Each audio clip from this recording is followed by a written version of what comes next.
ba? Sasabihin, tutulungan mo ba ako? Mahanap natin ng katotohanan dito.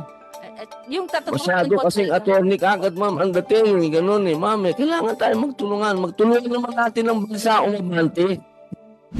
Sabi ng lawyer nila, they are very traumatized and they requested for extreme confidentiality. Ayaw nga nila pong magkwento kahit kanino. Kaya I am not at liberty to even divulge anything that they have told me. Sa katunayan nga, hindi sila nagpapa-interview kahit na kanino because they value their mental health and well-being very seriously. That being said, itong events na nasa media ngayon at social media, nangyari ito outside company premises.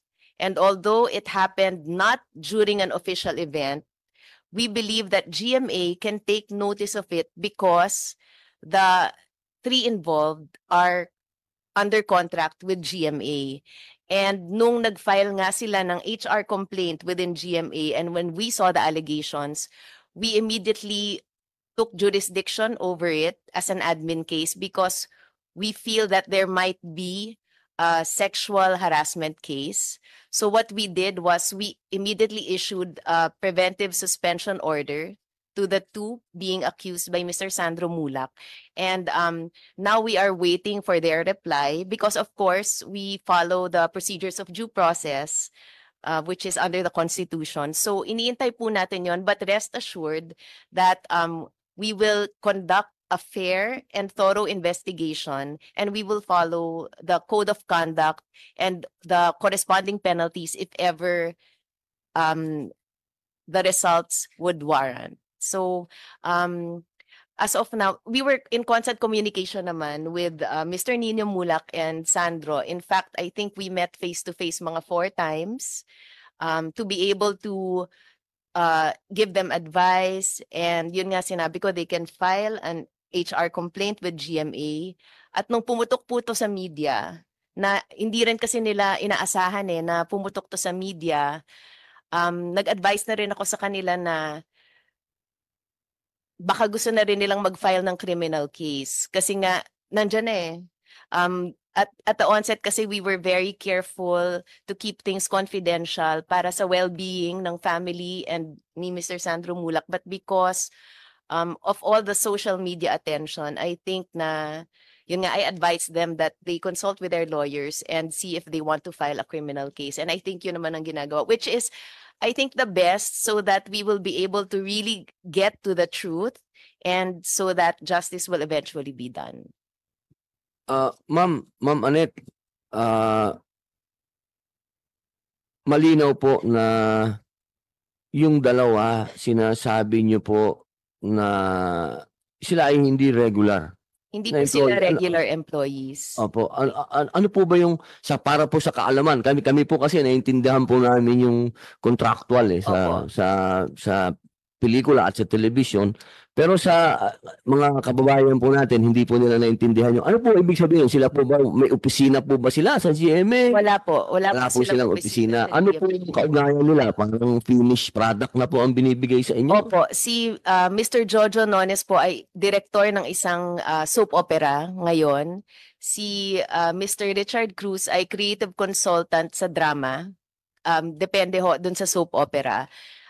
Hindi po sila regular employee, sila po ay tinatawag na independent contractor because they are persons whose skills and expertise are very specialized, and the method and manner by which they perform their task or their job is not under the direct control or supervision of GMA. Parang output-based po. Hindi po sila 9 to 5 na tinatawag. Yung gano'n. Yung ano ba tawag po doon? Time in, time out. Gano'n. Opo. Pero despite that po, nasa contract nila that they are bound by the policies of GMA, and that would include the code of conduct. Kaya po ay despite the fact that they are independent contractors, we can still take jurisdiction over the HR complaint filed by Mr. Sandro Mulak, and we can still apply our code of conduct to this case. Opo, ibig niyo pong sabihin, halimbawa po, kapag ka nagkaroon po ng paglilitis sa korte, katulad po ng sinabi kanina ng ating idol senator, na hindi po ito korte, Hindi, wala po tayong nililitis dito. Ang linaw-linaw po ng sinabi ng ating senador. Kaya aasahan po ba namin na pag kayo po ay nagsagawa na po ng inyong sariling investigasyon, dahil gumagawa po din kayo ng sariling investigasyon, at kung ano man po ang magiging investigasyon ng NBI, tutulungan niyo po ang hustisya. Hindi po si Sandro, ang hustisya, na makuha po ang hustisya. Opo. Of course, Your Honor. At bilang meron pong mga pulisiya, meron pong mga sinusunod sa GMA na talaga pong pinalalakas nyo yan. Yung ibig pong sabihin natin, yung moral, yung morality, lahat. Opo, lalong-lalo na po yung ayaw natin yung mga ganyan na merong sexual harassment sa ano. Naniniwala po ako na tutulungan nyo po. Halimbawa, pag napatunayan po na meron talagang kaso, Of course, we will get the consent first of Mr. Nino Mulak and Mr. Sandro Mulak, but we can furnish your honorable office with the results of our investigation. maraming salamat po, Senator. Meron po kayong Well, Mr. Chair, going back to Nino, no, I saw them personally kung gaano kasakit para sa kanila to. Very traumatic. Nung nakita ko nga po yung bata talagang nanginginig. At talagang hindi niya alam kung paano i-approach ito. Head-on nila or how will they, siyempre, nandyan, Mulak, ayaw nila madama yung buong pamilya. Kaya nga sabi ko, this is very sensitive at dapat talaga ma-handle ng tama. Kaya if you're going to invite Sandro here, baka additional, kumbaga, pain na naman para abutin niya yun or whatever trauma na abutin niya. Yung kay Jojo, so ninyo, basta tayo ako yung mahanga sa inyo at kayo'y nanindigan dahil yung tapang na ito, hindi para lang sa inyo, no? Ito'y para sa lahat ng mga kapatid natin sa industriya para maproteksyonan, and we should avoid this na to happen again. So, yun. Thank you, Mr. Chair. Maraming salamat po, Senator Ramon Bong Revilla Jr., Idol. Maraming salamat po. At Sir Nino Mulak, narinig niyo po yung pahayag ng namumuno ng GMA7. Nakakapagbigay ba po ito ng kapanatagan sa inyong kalooban na sila po ay handang tumulong sa inyo basta sa ang pag-uusapan po ay legal na paraan? Oo naman po. Nararamdaman niyo po ba naman yun? Yung kanilang she's been very truthful to me naman. Naging totoo naman siya sa akin magmula nung pag-uusap namin magmula nung una. Opo. Meron po ba kayong gusto sabihin sa kanila na maaring ang komite ay makatulong po sa inyo na maiparating sa GMA kung ano man po ang gusto niyong sabihin?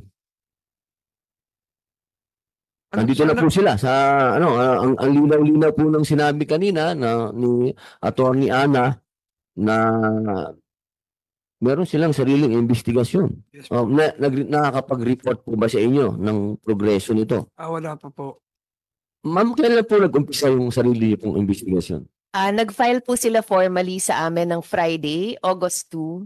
Tapos they were put under preventive suspension agad po. Pagka sinabi pong preventive suspension, wala silang trabaho. Wala po. Opo, talagang basta may kinalaman po sa GMA, Wala po. wala mo silang trabaho. Opo, Walang- suspended lahat yun. Walang pay. Benefits, opo. Opo. Meron po ba silang benefits bilang hindi sila regular? Hindi walang not the same benefits as regular employees. Okay po. Binigyan po namin sila ng 5 days to reply, and I think matatapos yun within this week, so iniintay lang namin yung reply nila para umusad yung ating investigation. Ano reply yung dalawa? Wala pa kasi nung Friday lang po Ano nag-file. po ba naging reaction nila? Abogado kagad ang kinuha o gusto mo na makipag-dialogue sa inyo? Ano po ba dapat? Sa kanila po namin binigay yung sulat, pero hindi pa kasi sila nagre-reply. Hindi pa sila nagre-reply, pero nakikita ko po sa social media na abogado yung nagsasalita para sa kanila. Yun. Meron po ba tayong tiga-Dole? Hello, ma'am. Ma'am, Miss Mafel. Good Sanchez. Miss Mafel Sanchez. Paano po yun? Pagka ganun, na hindi mo naman sila regular employee, pero pinag-i-explica mo sila o magpaliwanag kayo dito, tapos dinaan ka kagad sa abogado. Ganun ba talaga? Magandang umaga po, Mr. Senator, and to all the members of the committee. Bago po ang lahat, kami po sa Department of Labor and Employment ay hindi pinahihintulutan ng anumang uri ng pang-aabuso o karahasan sa mundo ng paggawa. So sa ganito po, do hindi po nila regular employee ito, at kanina po ay binanggit ni ma'am na sila ay bound pa rin po sa CODI or yung Committee on Decorum and Investigation. They should respond to ma'am's call.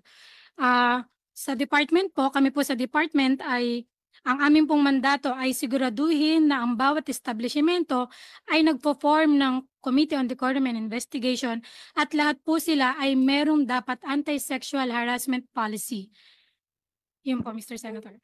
Salamat po. Meron po akong sunod na tanong dyan. Pero ma'am, meron po naman tayo siyempre sa anti-sexual harassment. Your Honor, opo, sinubmit po namin yan sa opisina nyo. Okay, ma'am. Maraming salamat po. Ma'am, follow up lang.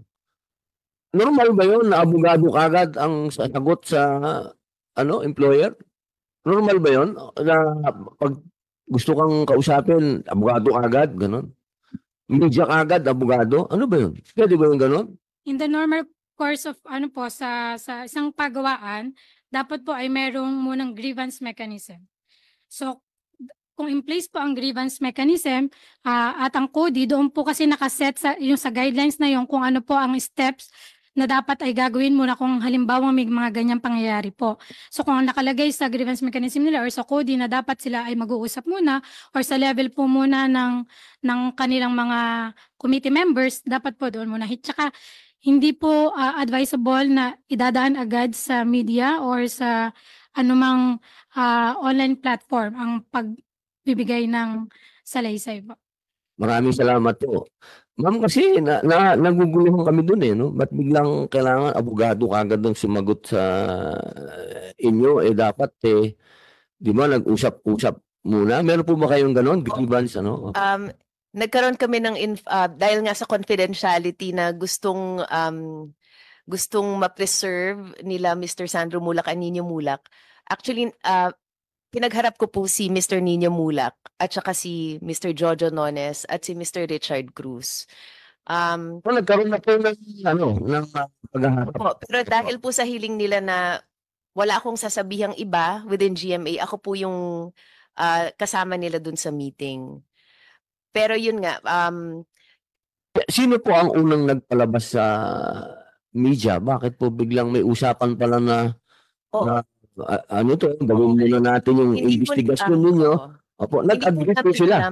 Sila po yung nagre-request din. Di ba, Nino, from the start, yung problema lang, siguro yung, kung merong mga nakarinig, hindi kasi natin makokontrol yung mga taong nakarinig. Pero sino po ang nagsabi sa inyo na muna? Pag-usapan muna natin to. Hawakan muna ng GMA. Sino po ang nagsabi? Sila Mr. Nino Mulak po. Balikan ko po kayo, ma'am. Sir Nino, opo. Kayo po ang kumausap sa GMA na pag-usapan niyo muna. Pag-usapan muna. Yes po. Dahil ano po ang dahilan Sir Nino, bakit gusto niyo po na hawakan muna ng GMA, sila muna, investigasyon muna nila? I wanted to talk to them about what happened first. And yun nga po, sabi po ni... Bilang paggalang po sa GMA. Opo. At si Sandro kasi was very worried about, Papa, baka masira yung trabaho. Kahit na nangyari na sa kanya yun, nag-worry po siya na masira yung trabaho niya sa Sparker or mapag-initan siya ng Sparker. So yun, nag-usap po kami ni Miss Annette. And hinarap nga po ni Miss Annette sa akin yung dalawa.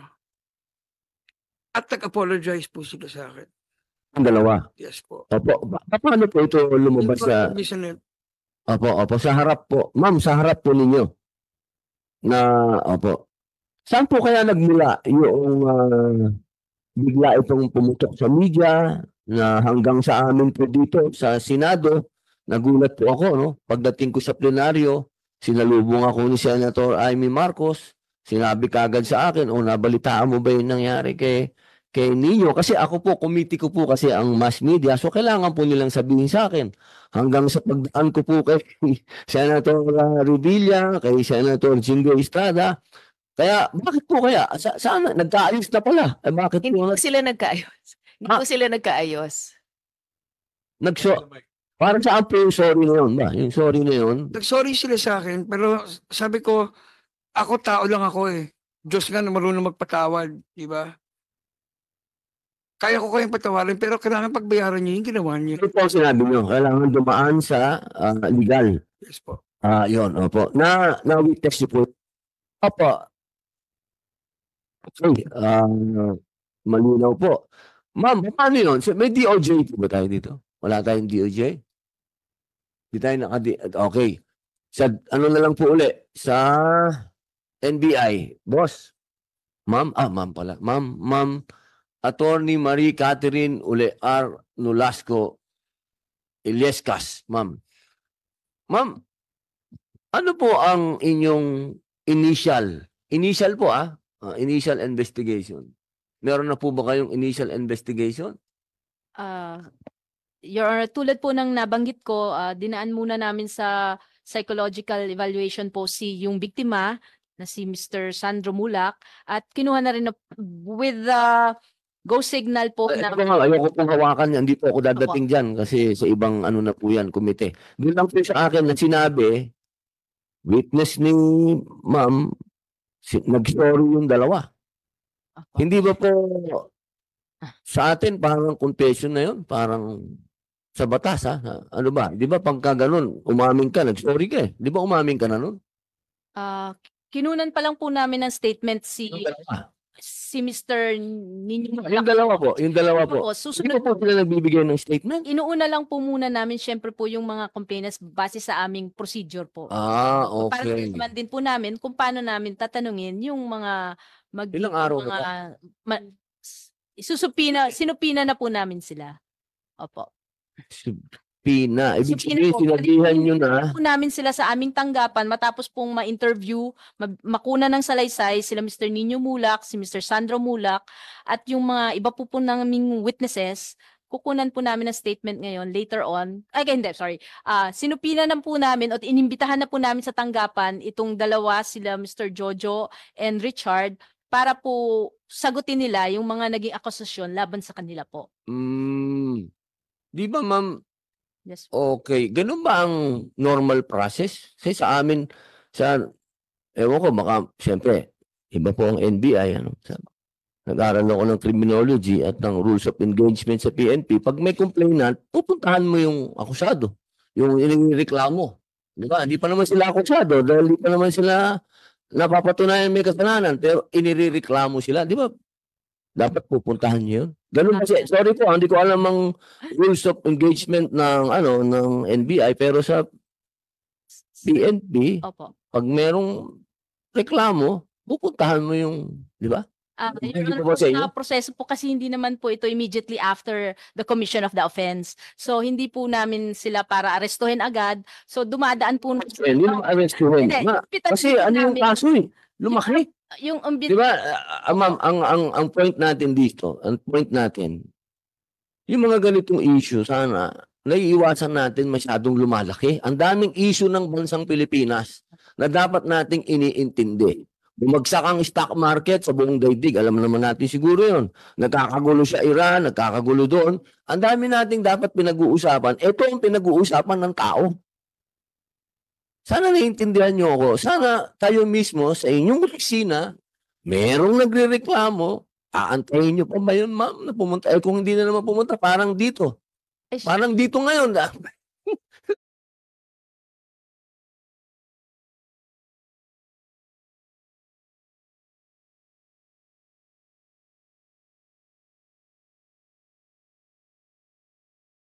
Motion ng supina para dumating dito, ma'am, puntahan nyo na. Gusto ko lang sana ang commitment ninyo na sana pagka okay na ang inyong initial investigation, sana naman puntahan nyo na po itong dalawang ito. Huwag na natin mag-antay pa ng susumpina. At Wala naman tayo sigurong antayin pa natin isupina namin ng warrant para po bago nyo puntahan. Ang bihira, lahat tayo pagka ganyan. Baka pwedeng imbitahin ng GMA kung hindi, wala pa naman tayo inaaresto dito, di ba? Maliwanag po, maliwanag. Wala po. Wala po Opo. tayong inaaresto. With due respect, Your Honor, yun po kasi ang aming proseso. Kailangan malaman po namin, opo. Wala sa proseso Kasi mo. nga po, Sana sa pagkakataong ito, sana yung proseso natin, medyo pag nakita naman natin wala kayong nilalabag na karapatan ng kahit na sino. yun nga po, Your Extra mile tayo lahat. Sa panahon ngayon dito sa bansa natin, dapat we walk extra mile, mga kapatid ko sa bayan na naggugobyerno. Huwag tayo masyadong tapak ng tapak. Kung nakikita natin may shortcut naman at wala tayong nilalabag, gawin na natin, ma'am. Ang laki-laking issue nito ngayon. Sobrang laking issue. Yes, Your Honor. Yun nga po yung ginagawa namin. Is protektahan din yung karapatan po ng ating magiging akusado. Ma'am, Kasi meron dito magbibigay ng proteksyon sa akusado. hindi po. Kasi kailangan Dati ako, due process. alam mo na, ex-convict tayo. Alam natin, gusto natin lahat talaga. May boses. Gusto natin lahat protektado. May mga paraan na hindi naman tayo kailangan lumaba. Pwede ka naman tumawag. Tawagan mo yung, ano ba yun? Pangalan ng dalawang yun. Bilang personal mong pakiusap o pwede ba natin itong pag-usap? Ma'am, maraming way. Yes po. Kaya nga Ang po daming namin way. sila Ito ay personal po agad. plea. Opo. Personal plea ko sa NBI, lalo na sa aking kaibigan, professor ko si NBI Director Santiago. Okay. Professor ko yan. Oo, so sana, ma'am, ano lang, walk the extra mile. Alam naman natin, mga abogado kayo. Alam niyo lahat kung ano yung pwede nating gawin ng Mr. extra mile. Mr. Chair, Opo. Yes, ito Senator. yung hot pursuit doctrine. Yan. Walang Hindi, immediately na nangyari. Ano, hindi, no? hindi po kasi medyo may katagalan na po. Kaya kung halimbawa, within the, ano ba, 3 hours, 4 hours, pag nagsumbong sa inyo, pwede yun. Opo, pwede naman po. Depende po sa circumstances. For the information of the Case-to-case public. basis po, opo. Para alam lang ng publiko, ano yung patakaran nyo dyan? Ano yung proseso? Kinakailangan po para sa hot pursuit is kailangan kagaganap lang po nung krimen The span of what? How many hours? sa circumstances kasi kaya nga sa hot pursuit po sa circumstances minsan po pwede pa siyang hot pursuit kung hindi rin nagkaroon ng pagkakataon yung ating biktima na maisumbong agad siguro sa takot depende po sa circumstances. It's really case to case basis po. Itong hot pursuit, pwede mo kaagad arrestuhin, di ba? Yes po, kung depende lahat sa circumstances kasi kinakailangan po dito ng personal knowledge. Ngayon, Personal knowledge. Yeah. kung meron po kaming personal knowledge dun sa krimen na naganap, maaari ho naming arestuhin agad yung ating akusado Ayun or subject. Pero kung meron naman biktima na willing siya mag-cooperate at ibigay niya yung kanya statement, maaaring isama namin tong biktima na to sa hot pursuit para siya ang mag-identify at yung personal knowledge niya ang gagawin naming basihan para maaresto po yung ating... Tama. So may time yun. Ano ba? 24 hours. Yes po. Yes po. Pwede. 48 hours. Pwede pa rin po. Depende nga po sa circumstances. Kung Ay katulad nito, sa sitwasyon ilang po. araw na ninyo Isang linggo.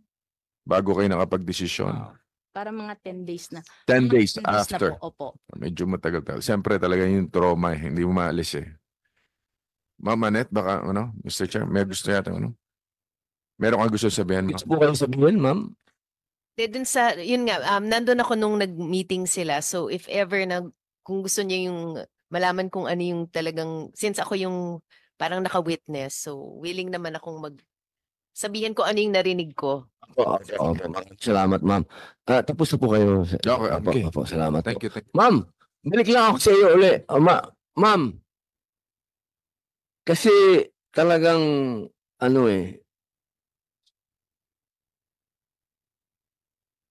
kung hindi natin to isang bagay ito na dapat wag natin to isang tabi.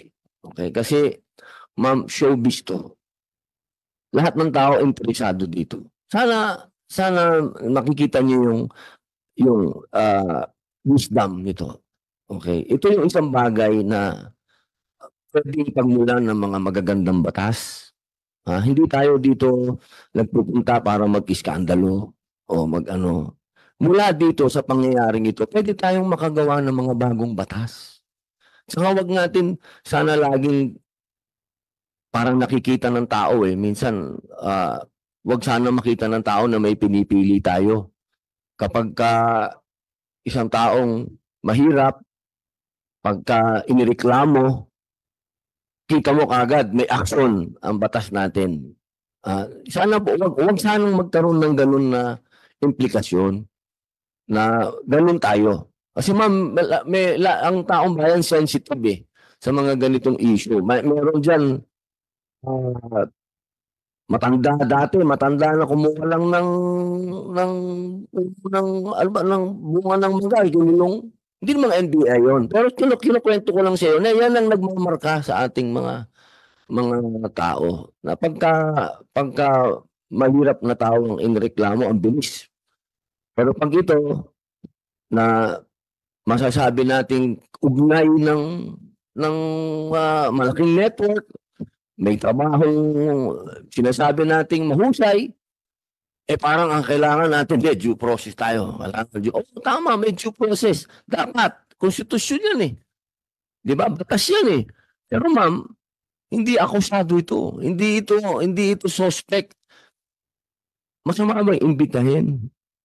Imbitahin, pwede mo ba kayo imbitahin, puntahan mo ikaw na mismo magdala sa kanya ng imbitasyon mo. Ma'am, pumunta ka dito.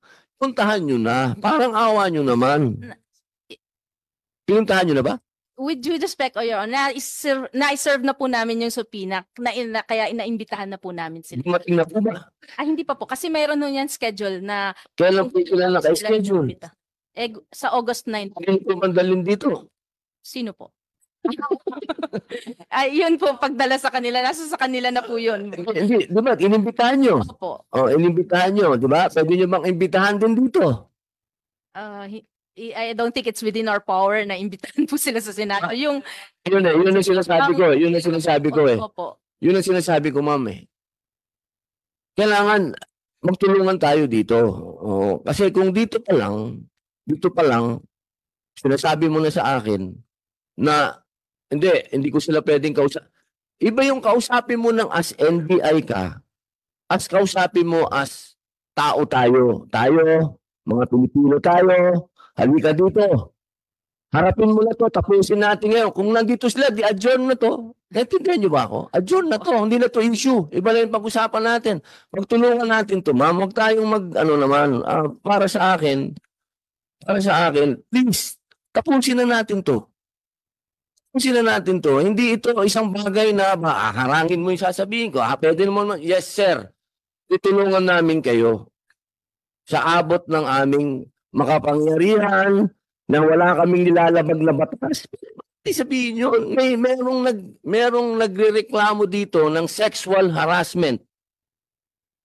Isang bata ng sexual harassment. Wala tayong sinasabing akusado dito. May inireklamo. Masama bang sabihin ng NBI na opo, tutulungan namin kayong makausap ninyo yung inireklamo.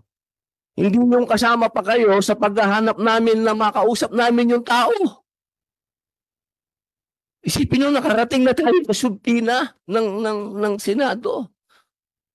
Ma'am, mahirap bang sabihin yun, attorney, na in your own little way, as a private citizen, pwede mo sa akin sabihin sa akin, na as Robin Padilla, as a private citizen, di mo pwede sabihin sa akin na makausap natin itong mga taong to?